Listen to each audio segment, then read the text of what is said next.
Olá! A gente vai começar agora a segunda parte do primeiro capítulo do livro A Ciência Descobre Deus. Vamos lá? Newton não foi o único. Newton viveu em um momento crítico na história da ciência. Foi nessa época que a ciência moderna procurou se libertar das fortes amarras de séculos de antigas tradições. Observação, experimentação e análise matemática começavam a substituir os dogmas filosóficos da Idade Média. A Renascença, conhecida também como o reavivamento do conhecimento, produziu uma atmosfera de agitação intelectual. Os grandes cientistas que atuaram nesse período tornaram-se os pioneiros da ciência moderna e, como Newton, acreditavam com toda a convicção que Deus é o criador de todas as coisas. Os princípios da nossa ciência moderna emergiram de um paradigma intelectual em que Deus representa uma figura dominante.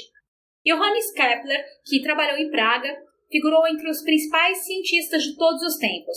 Ele demonstrou que os planetas se movem ao redor do Sol segundo um padrão oval e não circular.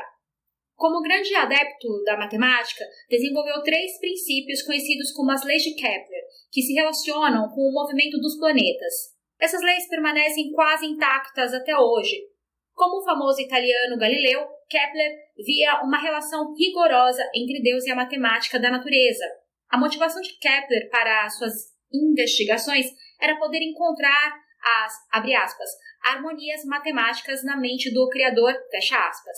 À semelhança de Newton, Kepler escreveu também sobre a vida de Cristo.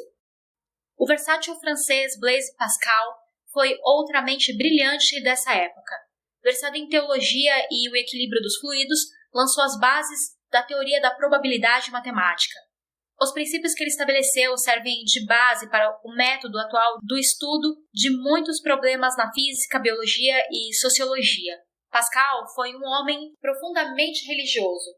Seu compromisso implícito com Deus pode ser observado quando ele comenta que, abre aspas, o curso de todas as coisas deve ter como objetivo o estabelecimento e a grandeza da religião, fecha aspas. O cientista inglês Robert Boyle é considerado por muitos o pai da química. Uma das suas principais contribuições foi subverter a concepção clássica de apenas 4 elementos básicos, fogo, ar, terra e água. Estudantes de química o conhecem especialmente pela lei de Boyle, que explica a relação inversa da pressão e volume nos gases. Boyle acreditava que podemos glorificar a Deus ao explicar a criação, e que Deus criou o mundo e é continuamente necessário para mantê-lo em funcionamento. O historiador Frank Manuel comenta que, abre aspas, o uso tradicional da ciência como forma de louvar ao Pai, Deus, assumiu novas dimensões a partir das ideias de Robert Boyle, fecha aspas. Boyle doou boa parte de sua fortuna para causas religiosas na Irlanda e Nova Inglaterra. Um dos principais biólogos dessa época foi o sueco Carl von Linné, também conhecido como Linneu. Ele era o mais notável professor na Universidade de Uppsala. Sua fama por classificar quase tudo de que tinha conhecimento atraiu estudiosos do mundo inteiro. Linneu classificou inúmeras espécies de organismos e ajudou a estabelecer o sistema atualmente usado para dar nome aos organismos, composto de 2 nomes, um para o gênero e outro para a espécie. Novamente, como muitos outros cientistas de sua época, acreditava que, abre aspas, a natureza é criada por Deus para sua honra e para a bênção da humanidade, e tudo acontece ao seu comando e sob sua direção, fecha aspas. Nem todos os cientistas dessa época aceitavam a Bíblia de forma tão implícita.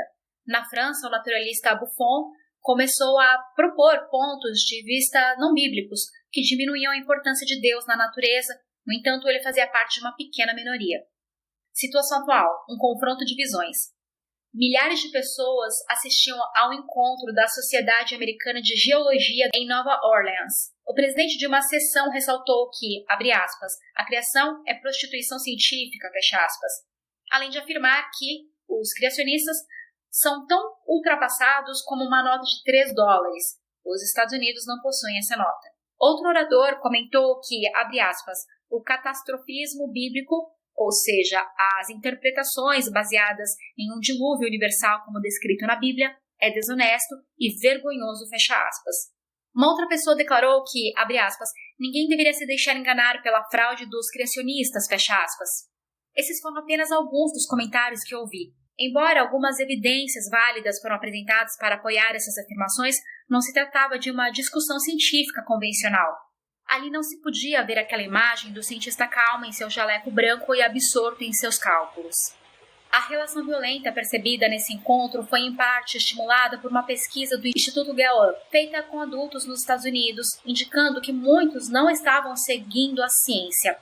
A pesquisa revelou que 44% acreditavam que Deus criou a humanidade nos últimos 10 mil anos.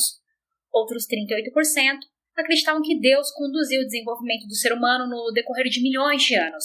E apenas 9% criam no modelo científico, segundo o qual a humanidade teria evoluído num período de milhões de anos sem a intervenção de Deus. Alguns não expressaram nenhuma opinião. O Gallup já repetiu a mesma pesquisa pelo menos mais 5 vezes e obteve basicamente os mesmos resultados. Parece que a maioria acha difícil imaginar que a existência da humanidade não tenha nenhum significado ou propósito e que estamos aqui por mero acidente. Os comentários críticos sobre a criação mencionados acima ilustram como o clima atual de opiniões por parte de muitos cientistas em relação à Bíblia é bem diferente daquele que se observava na época dos pioneiros da ciência moderna. Esses pioneiros acreditavam com todo o fervor que a Bíblia é a palavra de Deus e a verdade. Atualmente, os cientistas frequentemente se referem à Bíblia como mitologia inválida em sua essência. No entanto, isso não significa que os cientistas não mais creem em Deus. Eu me encontrava em um congresso internacional de geologia em Paris. Um concerto de órgão de tubos na grande catedral de Notre Dame estava programado para atração cultural no congresso. Para minha alegria e surpresa, percebi que muitos geólogos se ajoelharam reverentemente em atitude de oração ao entrarem na catedral. Pude então constatar que a maioria desses cientistas realmente acredita em Deus. O quadro se complica, no entanto, devido a diferentes concepções de Deus e da religião. Alguns cientistas às vezes expressam livremente sua crença em algum tipo de religião, mas não em Deus.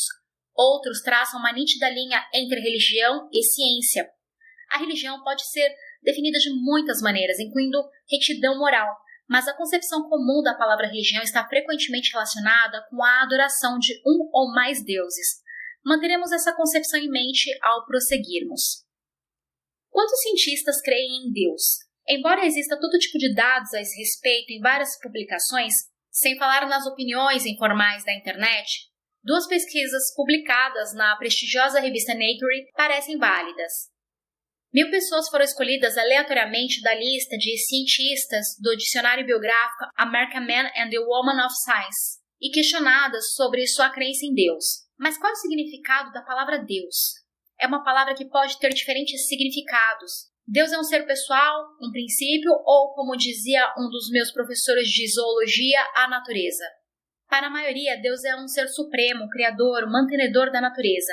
Nessa pesquisa, optou-se em usar uma interpretação bastante estreita a respeito de Deus, uma que não encorajaria uma resposta afirmativa. Os cientistas que acreditavam em Deus tinham que afirmar, abre aspas, eu creio em um Deus que se comunica com a humanidade de maneira intelectual e afetiva, ou seja, um Deus a quem podemos orar com a expectativa de obter uma resposta. Por resposta, quero dizer mais do que o efeito psicológico e subjetivo da oração, fecha aspas. Os cientistas podiam também indicar que não acreditavam nesse tipo de Deus ou ainda que não tinham condições de opinar. Cerca de 40% responderam que criam no tipo de Deus que responde às orações. 45% responderam negativamente e 15% não possuíam crença definida. Provavelmente mais de 40% acreditem em Deus, mas não no Deus conforme a definição limitada do questionamento. O cientista chegou a escrever na margem do questionário, abre aspas, acredito em Deus, mas não acredito que alguém possa esperar respostas às suas orações, fecha aspas. É interessante observar que essa pesquisa realizada em 1996 foi semelhante a outra realizada 80 anos antes, com basicamente os mesmos resultados. Logo após a pesquisa de 1996, membros da prestigiosa Academia Nacional de Ciências dos Estados Unidos foram também pesquisados sobre sua crença em Deus com as mesmas perguntas. Somente 7% afirmaram acreditar em um Deus que responde às orações, conforme a definição do questionário da pesquisa. Por que uma proporção tão pequena dos membros dessa academia creem em Deus? Vários fatores parecem entrar em jogo. É de se esperar que o nível maior de especialização dos membros da academia venha a limitar sua perspectiva. A especialização facilmente restringe a visão do pesquisador, especialmente se ele negligencia olhar além de sua área de especialização. Ademais, o elitismo associado ao fato de ser membro da academia pode refletir uma atitude de superioridade e orgulho gerado pelo sucesso da ciência. Esse orgulho está em nítido contraste com a humildade e atitude de adoração estimuladas pela crença em Deus. Insinuações têm sido ventiladas de que mais membros da Academia Nacional de Ciências dos Estados Unidos creem em Deus do que se admite, e fatores sociológicos desempenham aí um papel complicador. Persiste no meio científico a ideia de que, para ser um verdadeiro cientista, deve-se permanecer distante da religião. Na época da pesquisa, a academia estava preparando um livreto e revisando outro, ambos incentivando o ensino da evolução nas escolas públicas e, ao mesmo tempo, opondo-se ao ensino da criação. Tais atividades e pontos de vista não encorajariam de fato alguém a defender a crença em Deus. Em contraste, um membro da academia recentemente ousou criticar a evolução na imprensa, ressaltando que ela é muito flexível e frequentemente utilizada para explicar concepções opostas, como o comportamento altruísta e o agressivo, além de contribuir pouco para a biologia experimental. Precisamos levar em conta que a academia representa menos de 2% dos cientistas na lista da American Man and Woman of Science. Dessa forma, ela obviamente não representa a opinião da comunidade científica como um todo, afinal 40% dos cientistas dessa comunidade creem num Deus que responde às suas orações. Mas por que os livros didáticos de ciência, artigos científicos e as apresentações na mídia praticamente nunca fazem referência a Deus? Essa incongruência reflete, sem dúvida, a aversão que o ethos científico atual parece ter pela religião, o que não está de acordo com as crenças de muitos cientistas. Fatores sociológicos e atitudinais que consideraremos mais adiante podem explicar melhor essa disparidade. Por outro lado, cientistas e outras autoridades do Discovery Institute vêm exercendo um impacto muito significativo por meio de livros, palestras e da internet. Eles têm promovido o conceito de que deve haver algum tipo de desígnio ou projeto inteligente para a natureza. Essa ideia tem merecido cada vez mais atenção à medida que o movimento do desígnio inteligente ganha popularidade. No entanto, cientistas influentes opõem-se veementemente a qualquer sugestão, por mínima que seja, de que exista algum tipo de Deus. Em uma edição recente da revista American Scientist, um evolucionista comentou que, abre aspas, o sucesso do movimento do desígnio inteligente atualmente é aterrador, fecha aspas, e completou, abre aspas, em pelo menos 40 estados americanos, esse movimento está sendo considerado um item adicional ao currículo de ciência exigido nas escolas públicas, fecha aspas. É possível sentir um pouco do sabor da controvérsia se atentarmos para as instruções dadas a membros do Congresso dos Estados Unidos apoiando o desígnio inteligente. Oradores do Discovery Institute enfatizaram que estavam lá, abre aspas, simplesmente para abrir mentes que têm sido mantidas fechadas por um sacerdócio científico elitizado, fecha aspas. Um incidente ocorrido em Kansas, nos Estados Unidos, esclarece ainda mais a crescente importância do conceito do desígnio inteligente e a ameaça que traz à evolução. Com o objetivo de avaliar o que deveria ser incluído no currículo da escola pública, o Departamento de Educação do Estado convocou defensores do desígnio inteligente e do evolucionismo para discutir o assunto num encontro de vários dias. Infelizmente, os evolucionistas não compareceram ao encontro para debater com os defensores do desígnio inteligente, porém sentiram-se na liberdade de expressar seus pontos de vista em entrevistas coletivas após as reuniões. O boicote foi dirigido pela Sociedade Americana para o Progresso da Ciência, a maior organização de ciência geral do mundo e editora da respeitada revista Science. As razões apresentadas pelos evolucionistas para não comparecerem incluíram a desconfiança de que o evento pudesse ser uma armação, a prudência no sentido de não confundir o público e a necessidade de mais tempo para discutir o assunto em momento posterior. Contudo, essas desculpas banais deixam os evolucionistas vulneráveis à crítica. Um membro do Departamento de Educação comentou que estava, abre aspas, profundamente desapontado pelo fato de que eles tenham escolhido defender seus pontos de vista às escondidas, fecha aspas, e que teria apreciado ouvir seus argumentos de maneira profissional e ética. Quando algo realmente desafia o secularismo dominante na ciência, é compreensível que os evolucionistas se sintam incomodados. O conceito de Deus criando o mundo em 6 dias, conforme descrito na Bíblia, ainda faz parte das crenças de inúmeros cientistas modernos. Um livro recente intitulado In 6 Days, Why 50 Scientists Chose to Believe in Creation Tradução: em 6 dias, porque 50 cientistas escolheram acreditar na criação. Apresenta artigos escritos por 50 cientistas, com título de doutorado, em que eles explicam por que acreditam no relato da criação. Ainda está vivo o compromisso dos pioneiros da ciência moderna em relação à Bíblia e ao relato da criação nela contido, apesar da intensa polêmica e crítica mordaz por parte de cientistas de renome. Referindo-se ao livro mencionado acima, o evolucionista Richard Dawkins, da Universidade de Oxford, Inglaterra, comentou, abre aspas, nunca teria imaginado que tal fantasia ilusória e auto-engano pudessem ser possíveis. Fecha aspas. Do outro lado do Atlântico, o falecido Stephen Gould, de Harvard, também fez pouco caso da discussão a respeito da criação. Em sua opinião, a ciência conseguiu fornecer respostas muito adequadas sem apelar para Deus.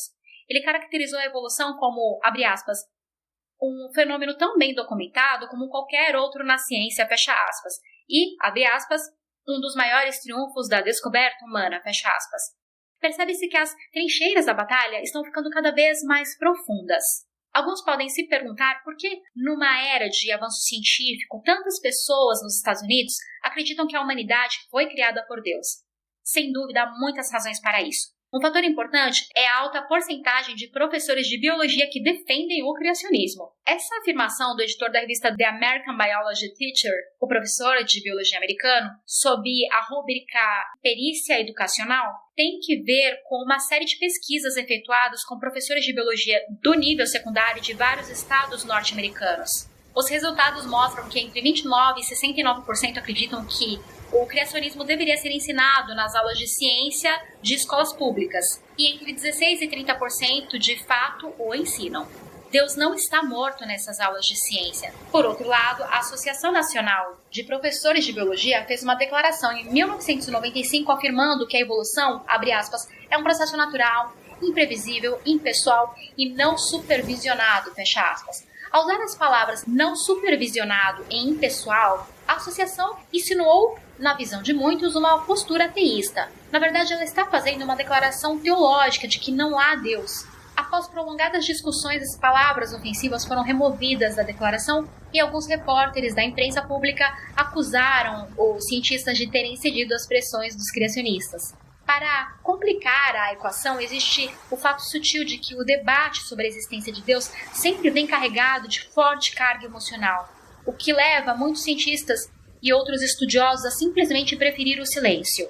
Há grande divergência entre os cientistas quanto à discussão sobre Deus. Usarei a expressão a discussão sobre Deus vez ou outra para me referir ao questionamento específico se Deus existe ou não. Interesse crescente na discussão sobre Deus. Durante a última década foram realizadas diversas conferências importantes sobre a existência de um planejador ou de Deus. Especialmente notáveis foram as conferências Cosmos e Criação, na Universidade de Cambridge, 1994, Mera Criação, na Universidade de Biola, 1996, A Ciência e a Busca Espiritual, na Universidade da Califórnia em Berkeley, 1998, A Natureza da Natureza, na Universidade de Baylor, 2000, e Deus, Natureza e Desígnio, na Universidade de Oxford, 2008. Nessas reuniões, cientistas de primeira linha são os oradores, e alguns ganhadores de prêmio Nobel ocasionalmente participam. Inúmeras outras conferências sobre o assunto já foram realizadas em vários lugares do mundo. Nesses encontros, muitas ideias são discutidas. A principal é a discussão sobre a origem da vida. Sobre esse tema, os tópicos mais relevantes que têm sido avaliados são os seguintes. A evolução autônoma da vida, sem qualquer intervenção de Deus, evolução naturalística. B. A existência de algum tipo de planejador, desígnio inteligente. C. Uso da evolução no processo criativo de Deus, evolução teísta. D. A criação de várias formas de vida num período de bilhões de anos, criação progressiva. E. A criação de diferentes formas de vida há alguns milhares de anos, conforme implícito na Bíblia, criação recente. Há amplas evidências de um crescente interesse a respeito da discussão sobre Deus. Tem havido um aumento acentuado no número de cursos acadêmicos que abordam a relação entre ciência e religião. Há algumas décadas, praticamente não existiam essas discussões nas instituições americanas de ensino superior. Atualmente, centenas delas enriquecem os currículos. Incentivos da Fundação John Templeton contribuíram sem dúvida para esse aumento. A antologia Cosmos, Bios, Theos apresenta contribuições de muitos cientistas renomados, incluindo mais de 20 ganhadores do Prêmio Nobel, que discutem sobre ciência, religião e a existência de Deus. A revista Science, considerada por muitos o periódico científico de maior prestígio no mundo, apresentou em 1997 uma discussão sob o título Science and God, a Warming Trend. As seções de notícias e cartas de algumas revistas científicas ocasionalmente se unem à discussão. A revista Explorer, da Associação Americana de Geólogos do Petróleo, na edição de 2000, apresentou uma discussão em seu edital sugerindo que os geólogos deixam de se envolver no debate sobre a criação para serem politicamente corretos. O artigo acrescenta ainda que, abre aspas, um cientista que entra em debate com essa gente acaba se aborrecendo. Eles têm em estoque uma infinidade de frases de efeito e palavras-chave para engambelar aqueles que não estão familiarizados com suas táticas, fecha aspas. Os leitores do editorial foram categoricamente contra o artigo, ressaltando que a ciência deveria ser mais aberta a diferentes ideias sobre a criação ou Deus. No que diz respeito à exploração espacial, a discussão sobre a existência de Deus é também assunto em pauta. Quando o famoso cosmólogo russo German Titov retornou de sua viagem, declarou que não conseguiu encontrar deuses de espécie alguma. Diz também que havia procurado anjos, mas não os encontrara.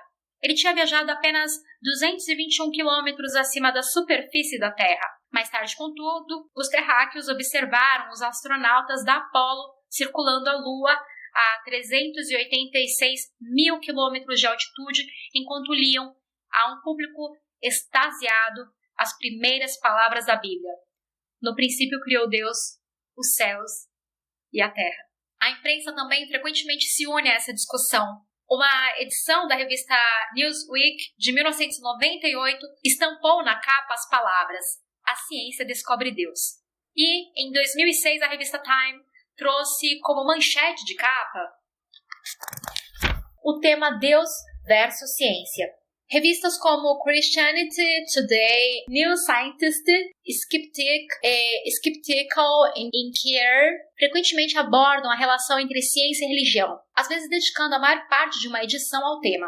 Ocasionalmente, alguns cientistas de destaque escrevem a respeito da relação entre ciência e Deus. Paul Davies, professor de física teórica na Universidade de Newcastle upon Tyne, na Inglaterra, escreveu um livro para o público em geral intitulado God and New Physics, Deus e a Nova Física. Ele se arrisca a dizer que a ciência oferece um caminho mais seguro para Deus do que a religião. Davies tende a ser prudente no sentido de identificar com muita exatidão o tipo de Deus a que se refere. Em um livro mais recente, ele comenta sobre, abre aspas, fortes evidências de que algo está agindo por trás de tudo ao nosso redor, fecha aspas. Além disso, Davies defende a tese de que os cientistas podem ser religiosos. Ele revela, abre aspas, após a publicação do livro God and the New Physics, fiquei admirado ao descobrir que muitos cientistas do meu círculo próximo são membros praticantes de alguma religião, fecha aspas. John Polkin Warner, após ter trabalhado durante mais de 25 anos como físico teórico de partículas na Universidade de Cambridge, redirecionou seu campo de atuação e tornou-se clérigo da Igreja Anglicana e mais tarde administrador na área educacional de Cambridge. Ele tem se dedicado ao estudo da relação entre ciência e teologia e já publicou muitos livros sobre o assunto. Pope Garner crê que Deus desempenha um papel ativo na manutenção do universo, além de garantir nosso livre-arbítrio. Muitos outros cientistas têm expressado sua crença em Deus e várias de suas declarações foram publicadas. A ciência e o Deus racional da Bíblia. Um conceito fascinante que vem sendo divulgado há mais de meio século desafia os contrastes sugeridos entre a ciência e Deus. Segundo esse conceito, a ciência se desenvolveu no mundo ocidental especialmente graças à tradição judaico-cristã. Em outras palavras, em vez de concebermos a ciência e Deus como mundos à parte, a ciência deve sua origem ao Deus descrito na Bíblia. Essa tese é defendida por um número impressionante de estudiosos. O renomado filósofo Alfred North Whitehead, que foi professor em Cambridge e Harvard, propõe que os conceitos da ciência moderna desenvolveram-se como, abre aspas, derivativos inconscientes da teologia medieval, fecha aspas.